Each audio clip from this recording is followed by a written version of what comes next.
Lana McAra here, and welcome to Now It's My Turn, where the 50-plus woman awakens her spark and enjoys her life. We're here every Friday afternoon on YouTube and coming to you from the greater Philadelphia area.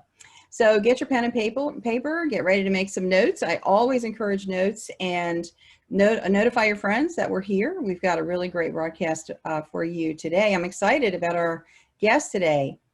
Our purpose each week is to open the door for the 50-plus woman to live a life she absolutely loves. Today's woman over 50 is vibrant, alive, filled with passion, purpose, and she's a powerful force for good in the world. And we are here to unleash that power by breaking through social programming. We're not half done. We're just getting started. Where each woman can say, now it's my turn. Now it's my turn to do what I want, what I'm passionate about, to fulfill my life according to my own desires and expectations. And that involves asking two questions. First of all, who am I? Who am I now in this space? Who am I in this place in my life? Now that the roles are finished or almost finished, kids are grown, careers coming down to retirement, and all those things are seeing completion, and we have more time, and we have experience, we have ideas, we have a lot to share, and we have energy to share it. So who am I in this space? And the second question is, what do I want?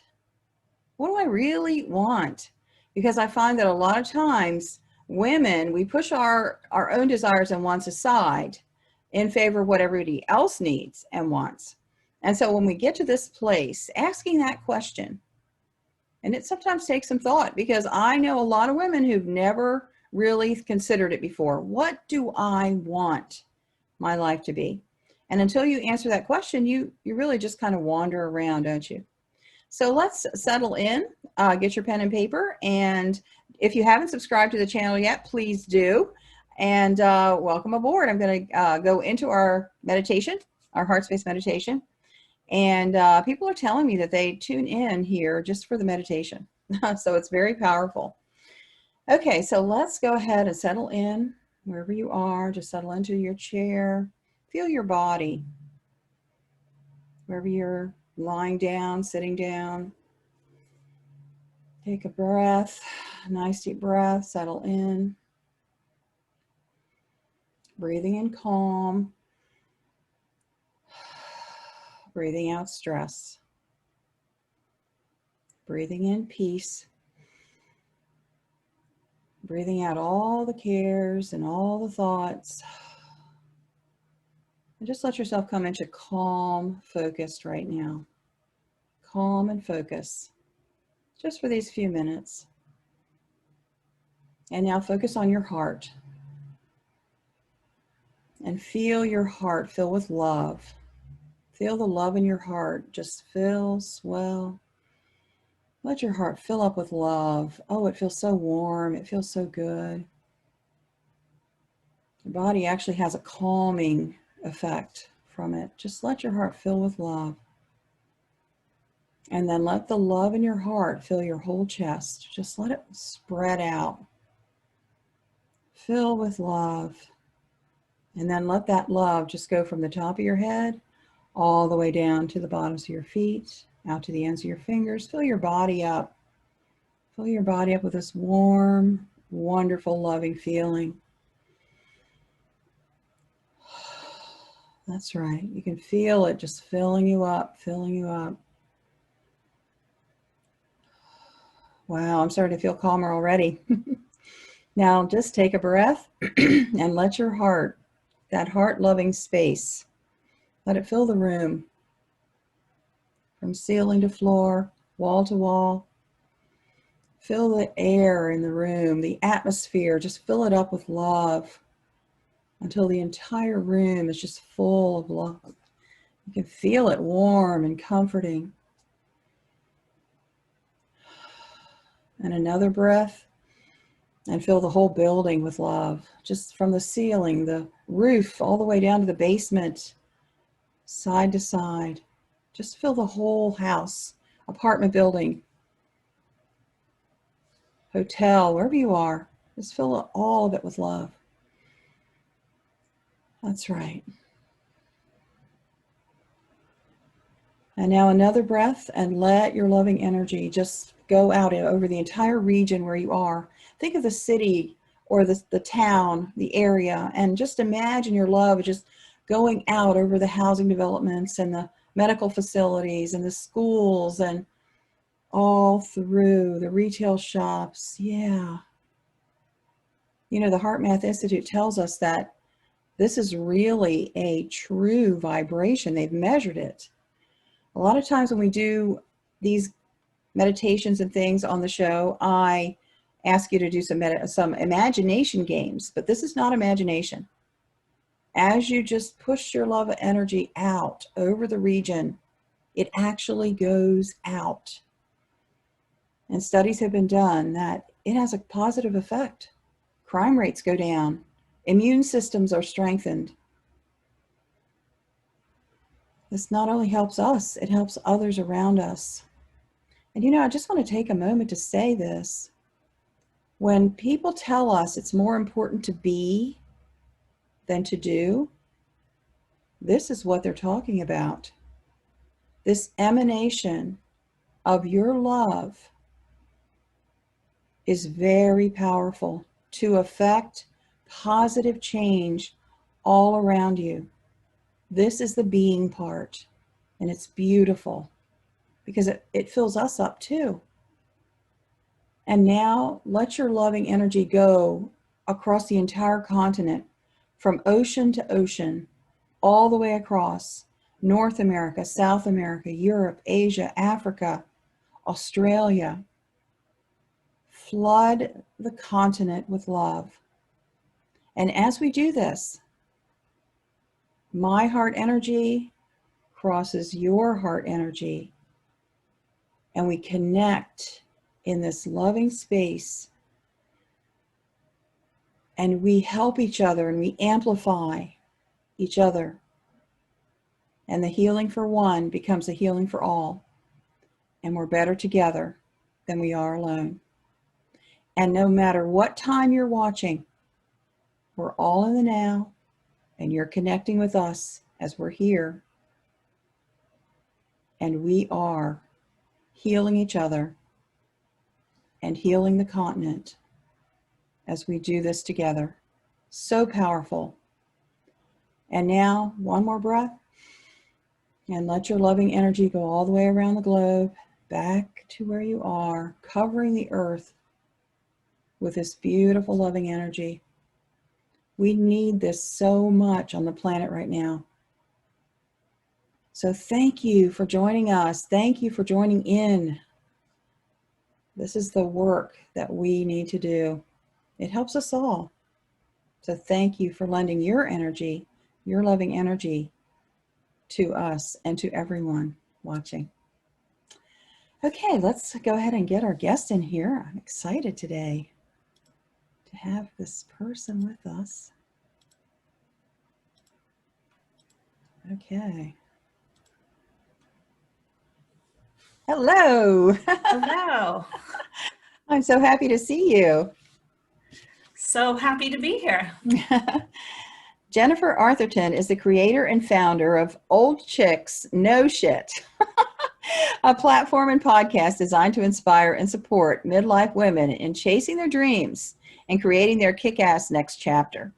Jennifer is an empowerment coach, podcast host, writer, and speaker, and having made her own midlife course corrections, she is a passionate advocate of the inherent power and knowledge that women possess at a time when they often feel overlooked and they doubt themselves the most. So you can get more at oldchicksnoshit.com or oldchicksnoshit on Instagram and Facebook. Welcome, Jennifer. Thanks so much for having me. Oh, well, this is so in alignment with what we do here on the show that I'm super excited to have you with us today. So tell me a little bit about how you actually got started with this. Yeah, so I have a very long history in corporate. So I was a corporate executive for a global finance organization. And, you know, like I was very comfortable in that career. You know, I had a lot of really good perks and benefits. I traveled a lot, but somewhere like deep inside me, there was this little niggling about, am I really supposed to be here? Is this what I'm supposed to be doing? And, you know, often I would find myself, you know, at times in a boardroom, in a meeting, and thinking like, how did I get here? What am I doing? And, you know, but like life was going on, and, you know, I had a family, and, you know, I was earning really good money. So I'd be like, okay, push it away. You know, we got stuff to do. Let's just keep going, keep going. Mm-hmm. And then when I turned 50, my life started speaking to me really, really loudly. So all the things that I had been ignoring and kind of pushing back over time all came to a head. So I found myself divorced, an empty nester. My career had, well, let's just say I had left my career, and I was bedridden with a stress-related illness. Like for most days, like getting up and going to the grocery store was a monumental feat. I'd have to come home and nap before I could put the groceries away. So I was really, and I was also, before that, I was very kind of active gym goer and things like that. And life just said to me, nope, whatever you're doing right now, we are stopping. And so, you know, I fought it and I resisted for quite a while. You know, I still tried to, I had a trainer at the time, and I tried to go to the gym. And then one day my trainer fired me because she said to me, your body is clearly talking to you and you are not listening, and I will not participate in that. And at the time I was really mad at her, but hindsight, I was like, you know, it was the biggest blessing, because, you know, I was trying to push through to get back to where I was and doing the things that I was. And my life was clearly saying to me, no, this track is no longer available to you. So after months of, you know, feeling very sorry for myself, and many days of lying in bed crying, going, who am I? What do I want? Like, what is even possible for the next chapter of my life? You know, I learned to be still. I learned to accept kind of where I was. And, you know, I found an immense amount of compassion for myself. I found meditation. So it really was a whole process of kind of bringing me down to this place where I was grounded enough to start thinking about how I wanted to rebuild my life. So, and, you know, when I got to the point where I was deciding, okay, what's next for me? Like, what's possible for me? You know, when I started looking around for inspiration, I was like, you know, like the things that are fed to us from mainstream media about women in their 50s was really depressing, right? Like it was all about, you know, bladder leakage protection, retirement plans, and meal replacement shakes. And I was like, okay, all of those are good and necessary, but this is not the total sum of this equation. Like it can't be all about anti-aging and what wrinkle cream am I going to use. Exactly. Right? Yeah, this just can't be it. Yes. So, I'm so tracking with you on that, because one of the things like, that where are all these kick-ass women doing amazing things in the world in their next chapter? Like they have to exist. Yes. So I started going down the rabbit hole, and lo and behold, there they are doing their thing. Yes. But we don't hear those stories. Yes, absolutely. Absolutely. That was one decision that I made about the show. Now it's my turn. We are not going to talk about wrinkle cream. We are not going to talk about Medicare.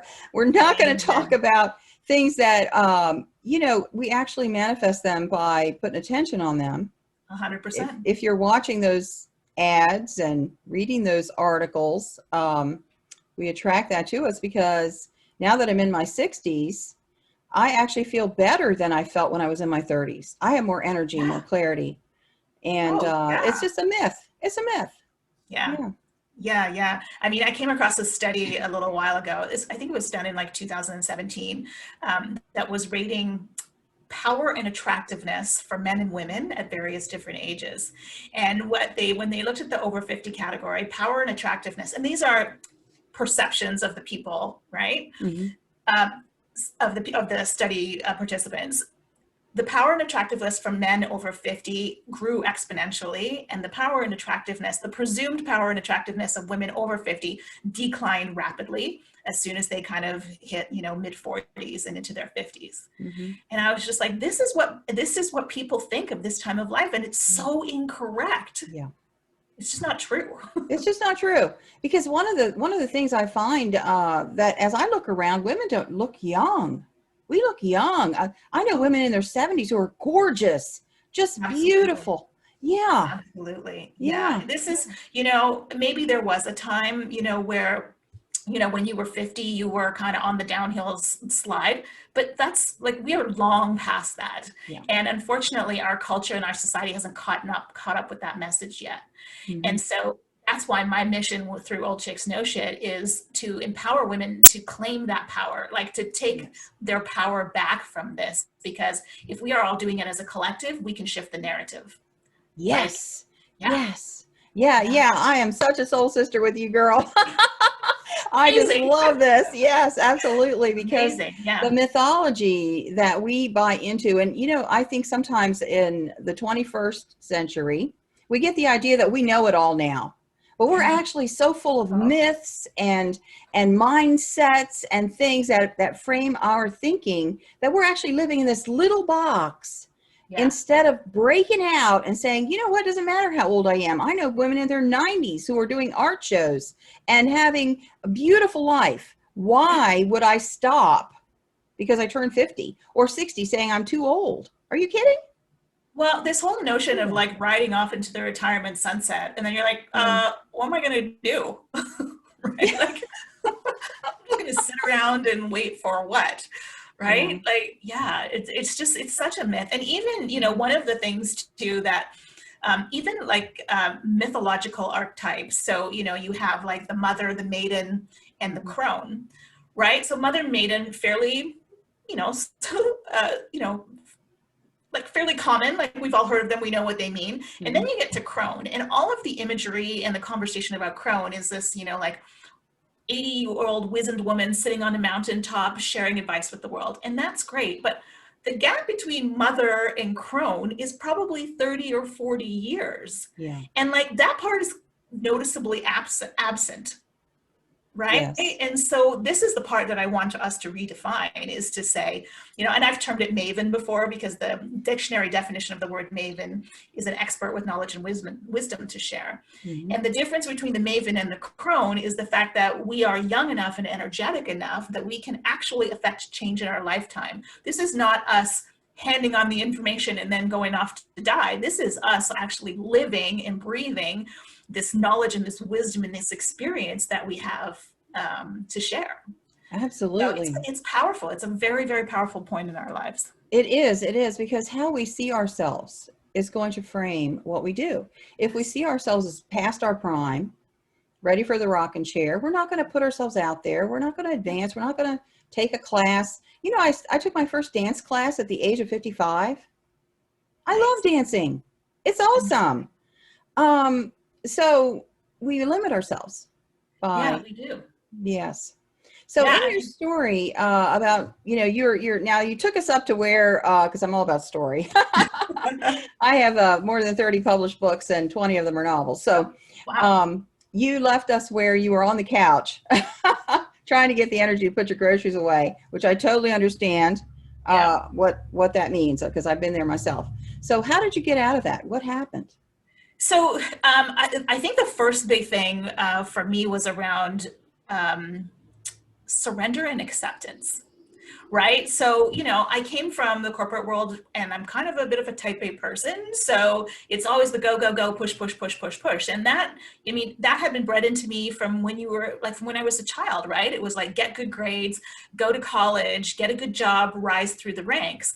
But I was rising through the ranks, and the higher I got, I would look out at view and go, this isn't what I thought it was going to be. And, and it wasn't what I wanted. It wasn't who I was, but I had kind of molded myself into this thing to fit this journey that I was supposed to be on. Mhm. But I wouldn't allow myself to recognize that, because I had invested so much to get there, like so many years and so much of myself to get to that place.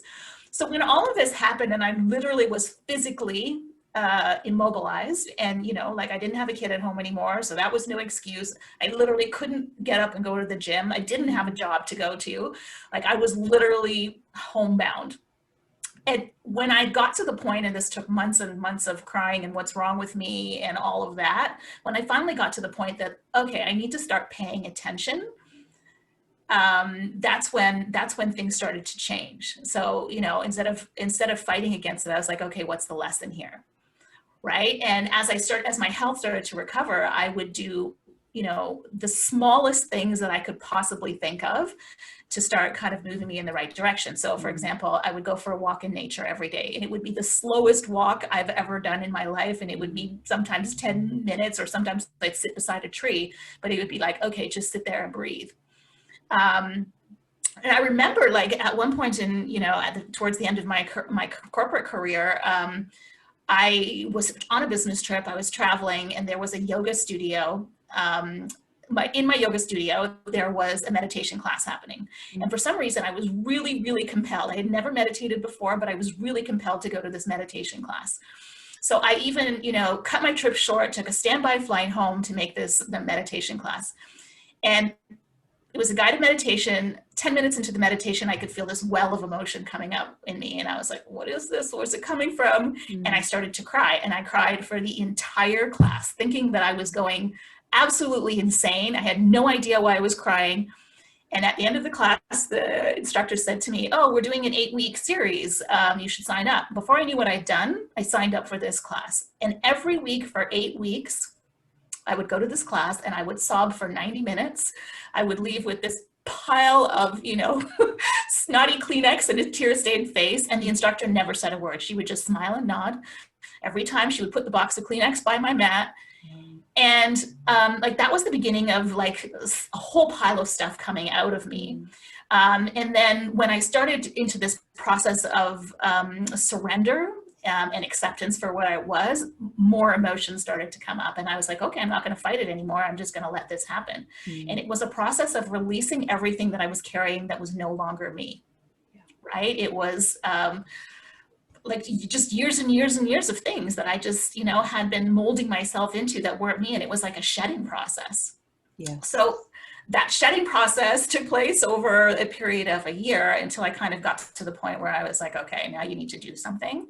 And the term old chicks know shit actually came from in my corporate days when new people would join the team. We would make a joke and we would say, just follow us old chicks because we know some shit, right? And then that kind of became the motto and the emblem for how I wanted to move forward. And I really wanted to create the inspiration and the support that I needed while I was on this journey. Wow, what a beautiful story. Yeah. So it really was, an unfolding, first, like an acceptance. It was an unfolding. Yes. It was discovering parts of myself that I had so long buried. Yes. Like, for example, if you had asked me in my corporate career if I was a creative person, I probably would have said no. And now I've come to realize that creative energy is one of the most important things for me. But again, it was something that I had just stuffed down. Yes, yes. Writing, now I write all the time, you know what I mean? I'm in the process of writing a book. I'm writing for my social media platforms and things like that. I had never thought about writing, but I was like, okay, this is the opportunity. Let's start doing it. And I discovered that I loved it, right? So there was all these parts of me that had been, I think, suppressed for so long that were literally coming out and wanting to be seen. And then it was like a building journey, piece by piece, brick by brick, back into the who am I? So yes, that story is so prevalent with women who are successful in our space.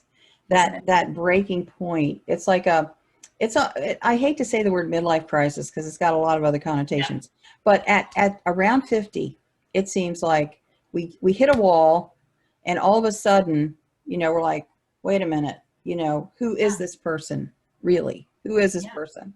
Yeah. I got a divorce at the age of 52. And that's when it hit me.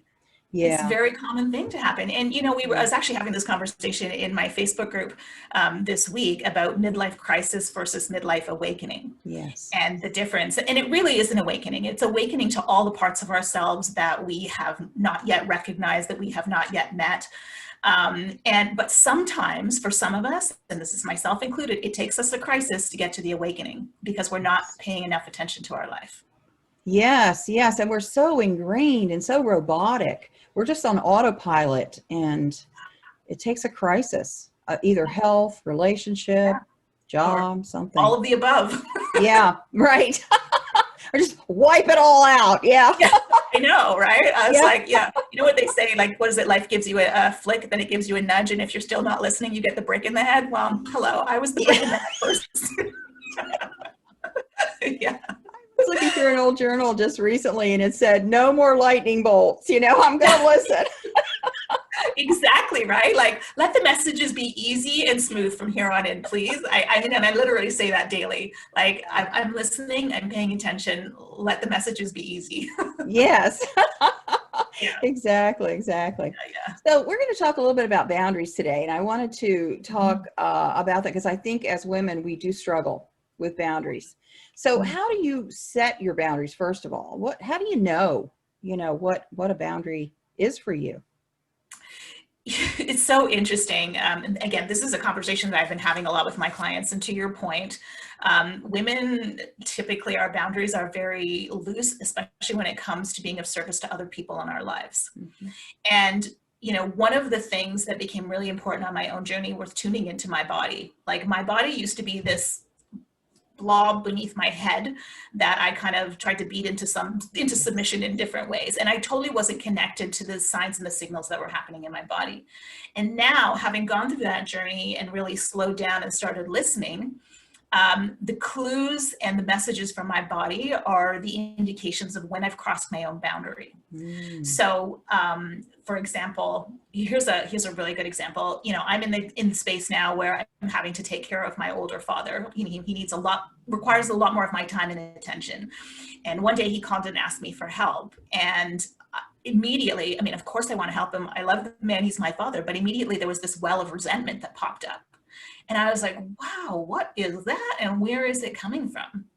And then I realized that I had been like stretching myself so thin, like, with my family and work obligations and everything else, that this like resentment that popped up was a clue. And had I just moved forward without paying attention to what that thing was, I would have probably gotten myself into the place of burnout or being angry, or even like feeling like actually having resentment towards him. But what happened was, I was like, oh, okay, this is a clue. You're taking on too much. And then as I picked up the phone and called my brother and I said, hey, here's what I need you to do. And we got everything all taken care of.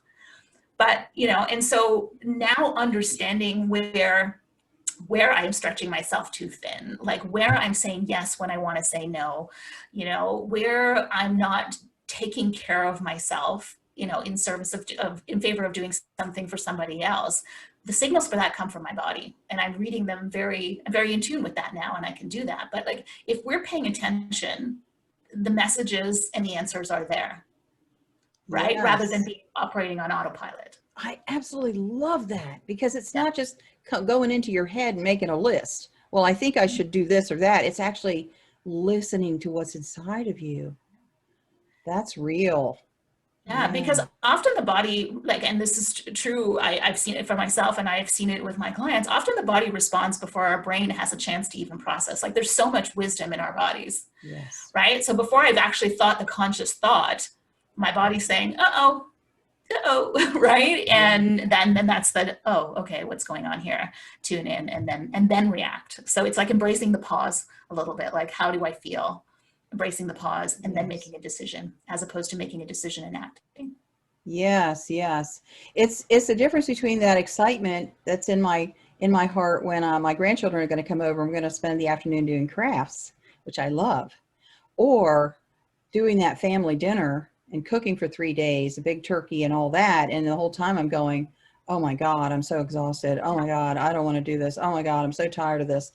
That is huge, just to be in that place to hear, because I think as women, a lot of times we just block it out because we feel like we have to. Yeah. And I think also being a good person is a big weight on us. I Yeah. don't want to be selfish. Yeah. Right. Yeah. Right. Yeah. I need to do this because I'm a good person. If I say no, then they're gonna think I'm not a good person, or I'm gonna think I'm not a good person. Um, so wow, I just love that you brought that out, that we Yeah. feel And that gut feeling. yeah, exactly. And I think too, what's worked against us is, when as women, we are cultured from a very young age Yes. that it's about you know, our looks, our ability to reproduce, and what we do in service of other people. And that becomes our value. And so we're constantly trading off against that.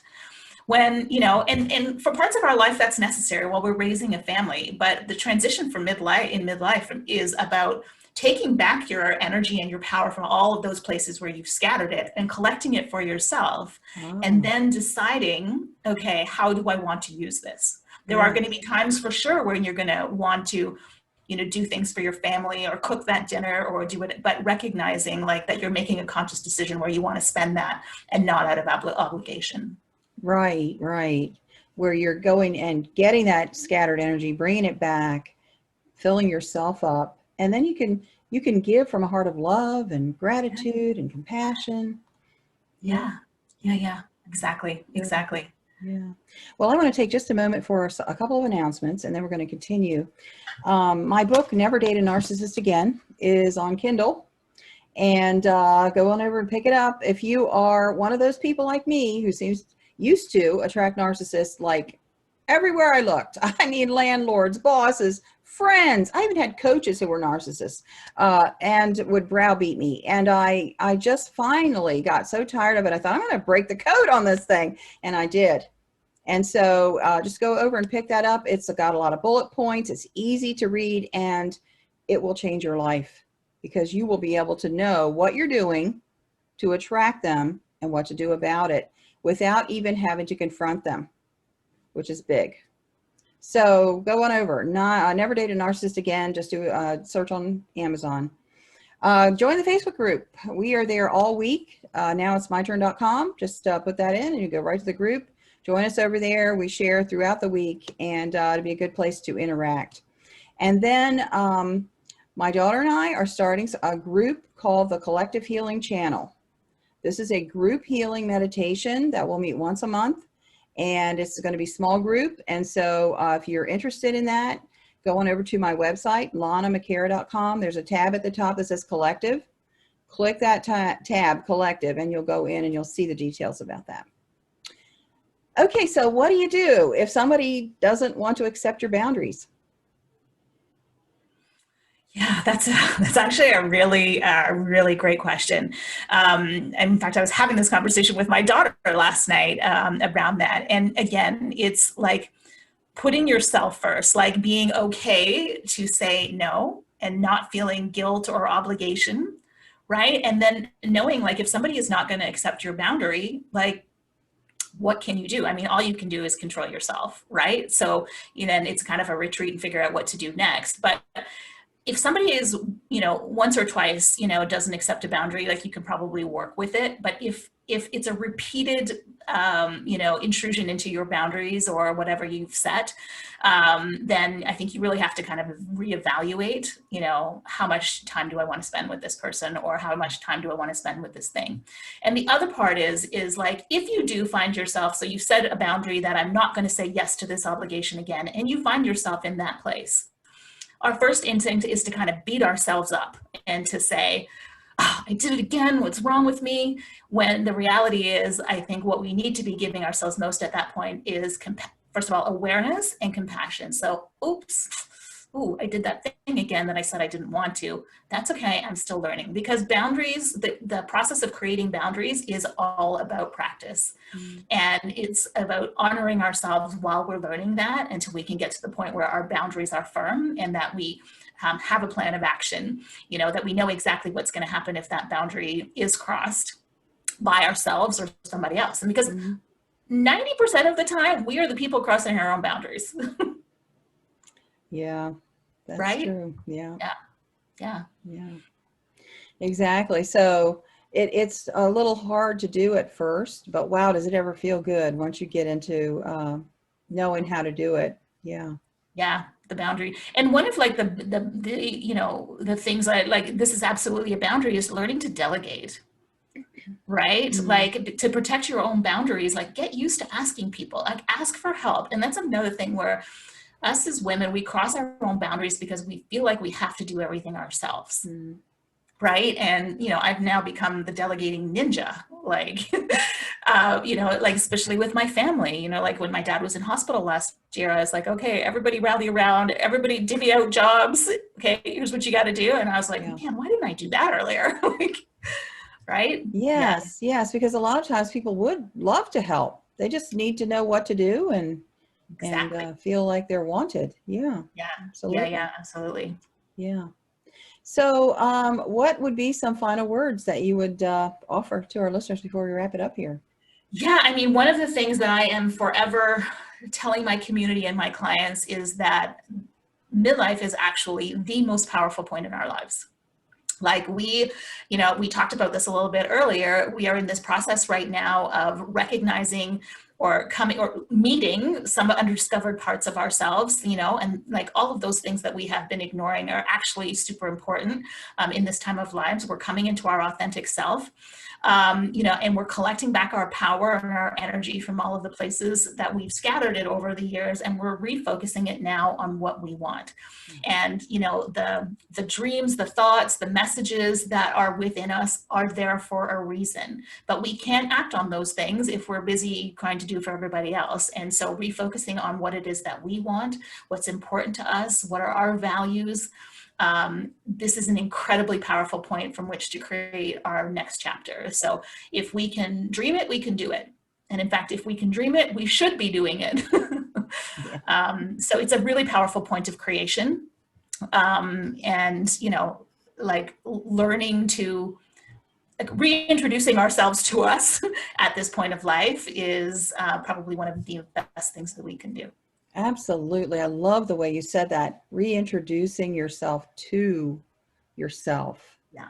Getting to know yourself again. Wow, beautiful. Well, and Jennifer. because we're not supposed to be the same person from the beginning to end of our life. Yes. Like every Yes. chapter requires a different version of us. And so as Sure. we step into this chapter, I mean, like menopause is the indicator that, okay, nature is moving us into a new chapter. Okay, now rather than rebelling against it, or like our society would have you, you know, fighting aging, like you fighting menopause, all of these things, rather than fighting it, use it as an opportunity to create, right? Like, who am I? What do I want to be? What's important to me? Because it is a new chapter. It is a new chapter. Exactly. Yes. And exciting. A really exciting time. Yes. Yeah. Yeah. Yeah. I mean, the discovery of different parts of yourself that you maybe haven't met before is so amazing. Yes. Right? It Like is. for me, discovering myself as a creative person has been literally life-changing for me. Yes. And I did not know Absolutely. that existed prior to now. So The joy that comes up, when you let your authentic self just come out. I took an mm. art class of pencil drawing, portraiture. I thought I'd Mm. never drawn much in my life. I don't think I can even draw a face. I mean, that's really complicated. But after the first project that I did, of course, the teacher helped me a lot. I was like, oh, wow, that was an unfolding. And so don't give yourself a no just because you haven't done it or you think you might not like it or do it or whatever. Yeah, don't be afraid to try. Yeah, Try. exactly. Yeah, because if you never Yeah, try, you never know. Right? exactly. Yes, yes, Yeah, and absolutely. I think the two, like the thing that probably that I've recognized for my own life is the amount of energy that I was expending to be something that I wasn't, or that didn't truly honor who I Mhm. was huge, which is what resulted in burnout. And now that I'm doing things that I love and things that are important to me, it's actually, I'm probably working just as hard, but that energy, it's like refilling myself with energy constantly as opposed Yeah. to like expending it and burning myself out. Right. It takes so much energy to be who you're not, and you Yeah. get so much energy from being who you are. Yeah. Exactly, exactly. Yeah. What a power pack show today. Oh my goodness. This has been amazing. I feel like I need to go back and take some notes of my own. Get some quotes out of here because this is good stuff. Jennifer, thank you so much for being with us today. Thank you so much for having me. It was an absolute pleasure. Please give us your website. It's also in the in the description box below, but go ahead and say it in case Yeah, somebody. it's old chicks know shit. So it's KNOW, SHIT, of course, .com. Mhm. And then you can also find me on Facebook and on Instagram by the same name. Awesome. Thank you so much. Thanks for being with us, everybody. Don't forget to like this, this video because it really helps the channel out. Bye now.